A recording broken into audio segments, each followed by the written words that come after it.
Isabelle Maréchal, une vision constructive. Avec elle, notre réflexion se bâtit. Isabelle Maréchal. On va parler d'innovation parce que vous savez, quand ça brasse, les vagues sont hautes en ce moment. On n'arrête pas de parler depuis l'arrivée de Donald Trump, bien sûr, de ses tarifs, des contre-tarifs. Bon, je vous refais pas l'histoire, vous êtes bien au courant de ça. On parle de ce que ça représente aussi comme défi pour nos entreprises. Et là, on n'arrête pas de dire, développons des nouveaux marchés, innovons. OK, là, c'est bien beau, là, mais on peut pas se revirer sur un 10 cents comme ça quand pendant des années, on était petit bonhomme tranquillo. Là, il y a comme un coup de fouet qui est donné. Mais en même temps, quand on dit innover, ça veut dire beaucoup de choses. On est très chanceux parce que ce matin, on a avec nous l'innovateur en chef du Québec. Oui, mesdames et messieurs, l'innovateur en chef, un titre comme ça est impressionnant. Luc Sirois, merci d'être là. Ben, merci beaucoup. Vous êtes également directeur général du Conseil de l'innovation. Vous êtes bardé de diplômes, vite, ingénieur électrique.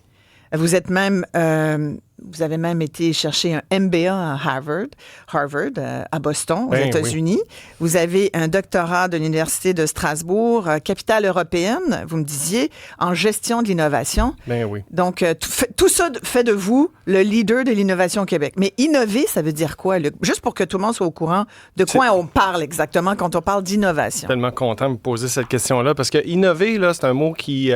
ça donne l'idée de dire on va faire des nouvelles technologies, on va faire de la science. Puis c'est vrai, c'est tout ça. Mais innover, c'est régler des problèmes.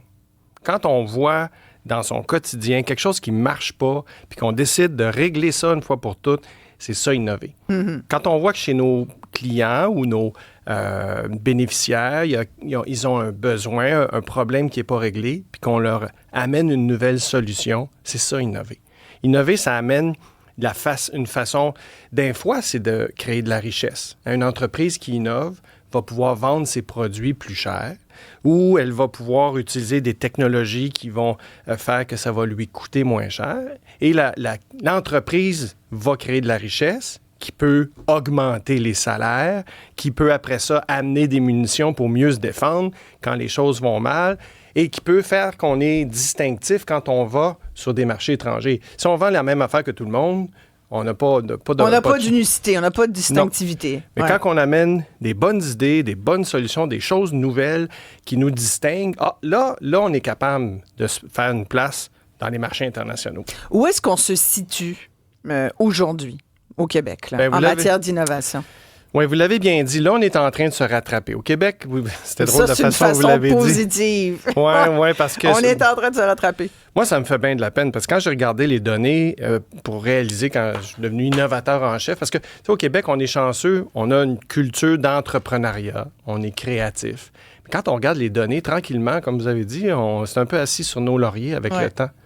Puis ça, là, c'est typique.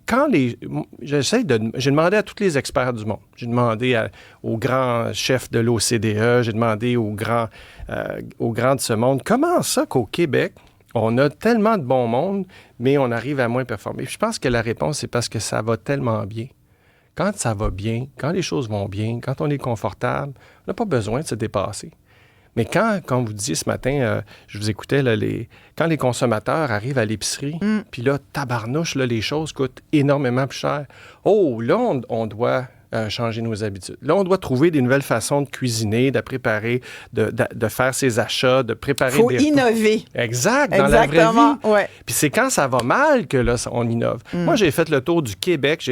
Je suis tellement chanceux d'être accueilli partout, Côte-Nord, Sept-Îles, les îles de la Madeleine, en Gaspésie, Joliette. Quand on voit l'innovateur en chef arriver, on se dit, ils vont régler nos problèmes. En tout cas, moi, ce que je vois, c'est que étonnamment, les régions les plus innovantes, Mme Maréchal, c'est les régions où ça va le plus mal. Quand en Gaspésie, là, les jeunes quittent, la main-d'œuvre se fait rare, les temps sont durs, c'est là que j'ai trouvé les plus grands innovateurs, innovatrices. Parce qu'ils se disent, c'est pas vrai que moi je vais mourir, c'est pas vrai que je vais me laisser aller, c'est pas vrai que j'aurai pas d'entreprise à laisser à mes enfants, c'est pas vrai que je vais fermer la shop. Mais on avait besoin de ça, alors? Je vous écoute, là, puis c'est comme si ça nous prenait cet électrochoc-là. On s'en souhaite pas des malheurs, mais en quelque part, c'est le temps de se réveiller. Puis on a plein de monde... C'est un mal pour un bien. C'est exactement. On dit jamais laisser aller une bonne crise, là, de pas négliger une bonne crise. Ben c'est ça. Quand les temps sont durs, les gens intelligents se réveillent, puis on en a plein au Québec. Mais on avait besoin de se réveiller? Oui, parce que quand on se compare à tous les pays de l'OCDE, quand on se compare aux autres provinces au Québec, traditionnellement, c'était ici qu'on fait le moins de R&D dans nos entreprises. C'est ici qu'on faisait le moins de projets d'innovation dans nos entreprises. Moi, je capotais quand j'ai vu ça. Puis quand et aussi, à quelque part, de s'en rendre compte, de regarder la vérité et les données, bien, c'est la moitié de la solution. Je demandais ça aux gens... aux chambres de commerce, nos grands décideurs économiques. Le saviez-vous? Personne ne le savait.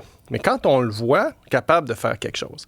Puis, tranquillement, depuis les dernières années, ben c'est ça, à force de marteler, de dire, faire de l'innovation, ça ne veut pas dire lancer le prochain iPhone. Là. Ça veut dire améliorer des petites choses au quotidien. On commence par des petits pas, puis tranquillement, on peut en prendre plus. Moi, une des entreprises que j'ai trouvées... Si je peux vous donner un exemple. Là, de... Ben oui, j'allais vous en demander. J'en ai en tête, d'ailleurs. Ben moi, vous allez trouver ça étonnant, mais justement, la semaine passée, les filles de Alcyon Sel. Oui. Connaissez-vous ça? Les Îles-de-la-Madeleine? Ben oui! Mais tellement. Hey, c'est-tu fun? Ils se sont dit, ils héritent de la grange du mononcle, puis ils se disent, hey, attends une minute, là, on est en milieu de la mer. Complètement. Peux-tu faire quelque chose avec l'eau de mer pour se distinguer? Puis ce sel-là, ils ont fait une entreprise qui produit du sel à partir de l'eau de mer, un sel des îles de la Madeleine. Il est incroyable. Ben, en plus, il est beau, il est tout floconneux. Oui. Et ils ont dit, ben, au point de vue marketing, on va trouver une façon, parce qu'on fait juste vendre du sel comme tout le monde. En plus d'avoir inventé ça, ben ils ont fait de la commercialisation différemment. Ils vendent ça aux grands chefs dans les grands restaurants qui sont bien fiers de dire, nous, notre sel vient des îles de la Madeleine. Alors, c'est un petit exemple. Il y en a d'autres exemples, moi, à Sept-Îles. Hey, Sept-Îles, là, il y a eu un gros déclin de l'industrie du fer à un moment donné.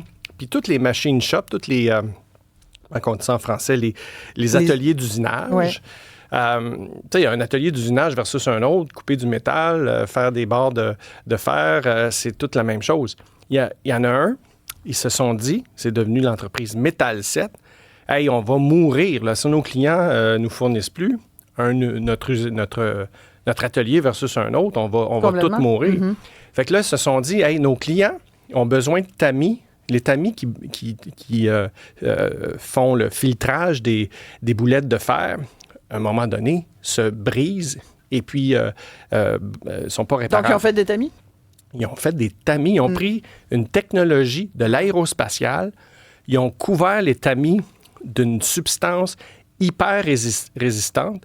Et là, ils vendent les meilleurs tamis au monde. Partout dans le monde, ils ont 75% des parts de marché à partir de Sept-Îles. Puis là, ils non seulement sont en vie, toutes les autres sont morts, mais là, ils grandissent, ils donnent de l'emploi pour leurs gens, ils créent de la richesse pour la région, peuvent financer les centres de petite enfance, le centre culturel, l'équipe de hockey. C'est ça, de l'innovation. Oui. Là, vous donniez l'exemple du sel, Alcyon et tout ça.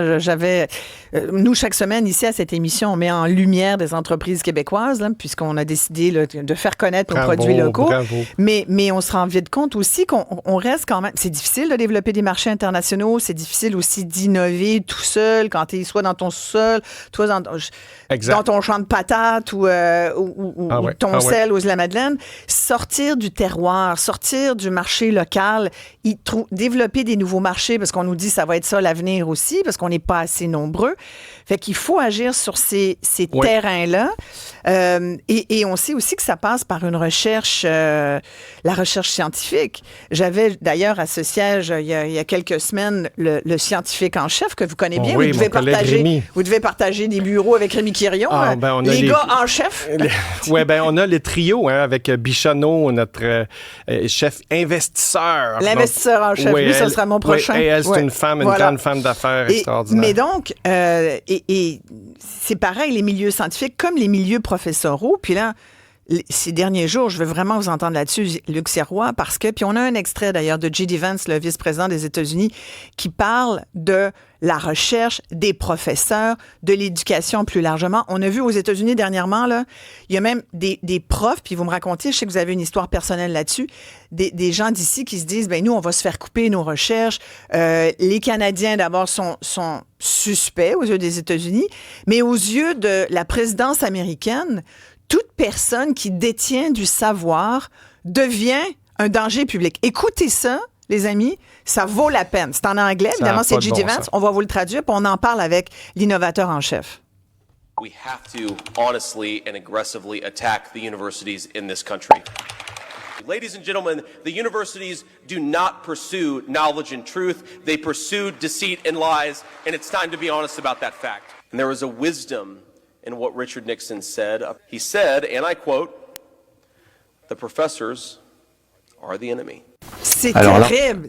Les professeurs sont des ennemis. C'est horrible. C'est horrible de voir. Et puis l'administration américaine... Oui? C'est grave. Non, mais c'est vraiment... on a vu dans l'histoire où ça mène, ces choses-là. Puis ça commence comme ça, là, de se dire, nous seuls détenons la vérité et tous ceux qui pensent pas comme nous vont être attaqués. Mais lui, il brûle les universités puis les universitaires avec, là. Ben, les universitaires sont en détresse, là. Il y a tout un mouvement, là, premièrement, les gens sont estomaqués, là, de se dire en 2025 que des choses comme ça se disent. Puis il y a des scientifiques qui se disent, ben, ça y est, là, il faut quitter les États-Unis. Nous, au Canada, au Québec en particulier, ben, c'est l'occasion de se dire, venez au Québec. Les Québécois, les Canadiens qui ont été étudiés aux États-Unis et qui font carrière là-bas maintenant, les grands experts de pointe, les chercheurs, les professeurs canadiens qui sont là-bas, ben, c'est le temps de leur dire, revenez à la maison. Ça va nous aider à rapatrier nos cerveaux, vous pensez? Il faut s'y mettre. C'est sûr qu'il y a des obstacles à soulever, mais l'occasion est là. La science est essentielle pour justement, quand je donnais l'exemple de Metal 7 à Sept-Îles qui a réussi à survivre et créer des jobs pour tout le monde, la science du métal qui a pu rendre un tamis plus résistant que du diamant, ben, ça vient de la recherche scientifique. Ouais. Et là, on a trouvé une application, puis on l'a emmené après ça. Donc, il faut faire de la recherche scientifique. Mais les lieux de savoir, l'innovation, passe souvent par les universités. Là. Au Québec, on a tout un réseau assez innovant d'universités où il se fait plein de recherches brutes. Là, les professeurs qui sont vus comme des ennemis aux États-Unis, est-ce que ça peut percoler chez nous, cette pensée-là? Est-ce que... Parce que ça fait des petits, ce monde-là, là, qui parlent à travers, qui parlent comme ça, là. Il y a 17% des gens au Canada qui voteraient pour Donald Trump, Luc Sirois, là. Je veux juste vous... Hein? Fait on n'est jamais à l'abri de ça, là. Moi, ça m'inquiète vraiment beaucoup. Moi, je suis estomaqué, donc là, je peux pas imaginer un futur où on... Bon, au Québec, on a une tradition de science parmi les plus développées dans toutes les nations du monde. Ici, on investit plus en sciences dans le milieu académique que dans la plupart de toutes les autres nations, en proportion de notre grosseur, là. Donc, on a traditionnellement, puis on investit dans le savoir, dans la création, de la recherche et puis dans nos professeurs. Mais on risque pas de couper là, justement, comme en ce moment, là, avec, on est en campagne électorale fédérale. On a des conservateurs, on a des libéraux conservateurs. Comprenez-vous, là? Oui. C'est tous des gens qui estiment que, ben là, les choses sérieuses, faut que... On va donner des réductions d'impôts aux gens, mais il va falloir aller chercher de l'argent ailleurs. Coupons dans la recherche. Coupons dans la recherche, là, les... De quoi ça donne, les pelleteurs de nuages. Les pelleteurs de nuages. Ouais. C'est ça qui nous pend au nez, là. Non, mais oui, puis c'est un danger, puis ça c'est arrivé dans le passé. Ce qui est en train de se passer... Sous Stephen Harper, il n'y a pas si longtemps, là. Oui, on l'a vu, ça a été des compressions à ce moment-là. Moi, je pense que la clé, là, c'est de s'assurer que on soutient la recherche, puis on trouve des façons d'emmener ça en société. Puis de faire que des Metal 7, même Alcyon Cell, je vais vous donner justement les filles de cette entreprise-là, leur système, à cause que c'est du sel, ben toutes leurs machines corrodaient, rouillaient à cause du sel. Ben là, ils sont allés voir des centres de recherche, justement, le Centre de recherche industrielle du Québec, où là, la science puis les chercheurs ont trouvé une façon de faire qu'ils puissent produire du sel sans briser leur machine. C'est ça la clé, le transfert, de se dire comment est-ce qu'on amène ça en société pour que ça puisse être utile, puis là, ça propulse les entreprises. Je disais tout à l'heure à nos auditeurs que vous avez une histoire personnelle aussi par rapport à tous ces professeurs québécois, canadiens qui font, moi j'en connais plein là, qui ont des ententes avec des chercheurs américains qui vont régulièrement aux États-Unis parce qu'on avait depuis des années cette espèce de libre-échangisme des idées aussi, puis des partages. Moi, là, quand je suis allé à l'université Harvard, moi j'ai fait ma maîtrise là-bas dans l'idée, un petit Québécois qui parlait pas très bien anglais à ce moment-là, mais un petit Québécois de se dire, regarde, moi je vais aller à la Mecque du monde des affaires américains, où est-ce que les hommes d'affaires, les gens d'affaires, les personnes d'affaires s'éduquent. Sur 25 à chaque année qu'on était là, il y en a seulement 2-3 qui revenaient au Québec, qui revenaient au Canada. Moi, je suis revenu. Ça fait que c'est sûr que moi, ça me tient à cœur. Je suis revenu pour dire, je vais bâtir des entreprises chez nous et je vais les exporter partout dans le monde. Mais il y en a 9 sur 10 qui restent aux États-Unis. Les sirènes chantent fort. On offre des salaires extraordinaires, des opportunités de carrière extraordinaires. Maintenant, arrive le tour de mon propre fils qui s'en va pour faire ses études en environnement à l'Université Cornell dans l'État de New York. Puis justement, il se dit « Oh my God, no way, il n'y a pas question que j'aille apprendre comment préserver l'environnement dans un État comme ça. Puis en plus, j'aurais été sur un siège éjectable, mes travaux de recherche auraient été dénigrés. Il faut déclarer à l'administration de Trump si notre projet de recherche a rapport à l'environnement. Puis là, on est fait partie d'une liste puis d'une fiche où ça mène, ça, après, là, quand nos propres chercheurs ne peuvent pas rentrer aux États-Unis parce qu'ils sont dénigrés, parce qu'ils ont des opinions contraires, ou que nos chercheurs canadiens sont mis sur des sièges éjectables parce qu'ils parlent d'environnement, d'équité, de diversité. Ça n'a pas de bon sens. Fait que votre fils n'ira pas? Il s'en va à Londres. C'est ça. En Angleterre. Imaginez, mais c'est quand même terrible, Luc Sirois. Et d'en arriver à dire, si j'ai une opinion qui est divergente du président des États-Unis comme Québécois, chercheur, je vais peut-être être en danger, là, d'une certaine façon. C'est vers ça qu'on s'en va. Puis au Canada, mais il fait bien d'aller à Londres. Beaucoup vont sans doute se tourner vers l'Europe. Oui, puis il faut... On parle des histoires de famille. Ouais. Ma fille est en Allemagne. Et justement, là-bas, il faut apprendre à accueillir les gens qui ont des valeurs semblables chez nous. Il faut développer, attirer ces cerveaux-là chez nous pour qu'ils puissent développer leur science et la faire grandir ici, que ça nous apporte toute la richesse qui vient avec. Puis tu sais, il y a un autre domaine aussi qu'il ne faut pas oublier. On parle de la science, de technologie. Il y a l'innovation environnementale puis l'innovation sociale. Mm-hmm. L'innovation sociale, ça veut... Des fois, tu n'as pas besoin d'inventer une technologie pour mieux prendre soin des gens. Mais vous, votre affaire, est-ce que ça irait... il nous reste peu de temps, là. Vous reviendrez. Hey, c'est un gros sujet. L'innovation, je veux dire, c'est central. Là. C'est central. Je trouve que... vous allez voir, là, je mets 20$ qu'on ne va même pas en parler pendant la campagne électorale. C'est pas comme si on apprenait des affaires pendant les campagnes électorales. On parlait des soins palliatifs. Moi, j'arrive directement des soins palliatifs pour des membres de ma famille, une personne de ma famille ce soir, de mieux prendre soin des gens, de mieux éduquer nos jeunes, de mieux vivre ensemble en société, de mieux se transporter sans polluer. J'allais vous parler d'itinérance. Vous, l'innovateur en chef, est-ce que ça va jusque-là? Proposer un plan pour... L'innovation, tellement. L'innovation sociale, c'est des gens qui se disent, on va travailler ensemble pour trouver des solutions dans des problèmes complexes. L'itinérance, c'est extrêmement complexe. Puis on le voit à Montréal maintenant, la municipalité, l'UQAM, les acteurs du milieu, les Y du Québec se mettent ensemble pour se dire « Hey, attends une minute, il y a certainement quelque chose. » On entendait notre chef de police de la Ville de Montréal qui amène de l'innovation dans ses façons de faire, de comment traiter, interagir avec les gens, qu'est-ce qu'on peut faire là-dessus. Pas tant, mais c'est un autre dossier. Mais... Vous parliez de culture entrepreneuriale au début de l'entrevue. Vous avez dit on a cette culture entrepreneuriale. Moi, je trouve qu'elle se perd beaucoup. Là. Malheureusement, oui. Et l'état d'esprit des entrepreneurs aujourd'hui, là, l'état mental et physique des entrepreneurs sont épuisés. Mais comment faire en sorte d'innover alors que tu te demandes si tu vas exister demain? Là? Moi, j'ai beaucoup confiance aux jeunes. Quand les jeunes arrivent avec le couteau dans les dents, le désir de changer le monde, il y a des sondages qui sont faits dans tous les pays de l'OCDE. Ils demandent aux gens dans tous les pays et au Québec aussi, pourquoi vous avez décidé d'être entrepreneur? Ouais. Au Québec, la raison numéro 1, c'est pour changer le monde. D'autres pays vont vouloir devenir riches, d'autres pays vont vouloir être en contrôle, d'autres pays vont vouloir inventer des choses. Nous autres, c'est pour avoir un impact en société. Fait que nos entrepreneurs sont motivés à aider leur communauté. Les jeunes, encore plus, quand ils reprennent les entreprises. Moi, je pense que les jeunes n'ont pas seulement... Il n'y a pas qu'eux là, qui ont le monopole de changer le monde. Là. Ben, on a la chance on a encore un petit tour de piste à faire de notre côté. Ouais. Puis quand on voit comment les exemples qu'on donnait aux îles de la Madeleine, à Gaspésie, dans ces endroits-là.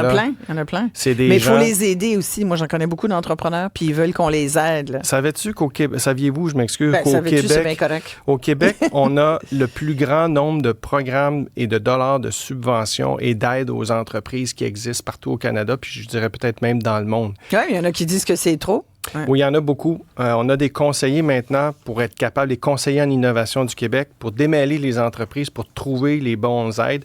La bonne nouvelle, c'est qu'il y en a beaucoup. La mauvaise nouvelle, c'est qu'ils sont inconnus ou difficiles à trouver. Êtes-vous consulté, Luc Serrois, quand il s'agit d'investir dans des Nordvolt ou dans d'autres usines? Pas sur des dossiers comme ça. C'est de valeur, hein? Est-ce que vous levez la main pour dire, excusez, moi, je suis l'innovateur en chef. Si vous voulez mon avis, je peux vous le donner? C'est sûr, mais moi, je pense en quelque part... L'avez-vous déjà dit? Ça fait partie de ma job. Je donne mon avis beaucoup, mais pas sur toutes ces questions-là. Mais pour innover, il faut faire des erreurs. Fait qu'en quelque part... on innove tellement de ce point de vue-là au Québec. C'est fascinant. Merci beaucoup. Hey, Luc Serrois, vous revenez quand vous voulez. C'est toujours très intéressant. Merci, on va jaser. L'innovateur en chef du Québec, directeur général du Conseil de l'innovation. Restez là, tout le monde.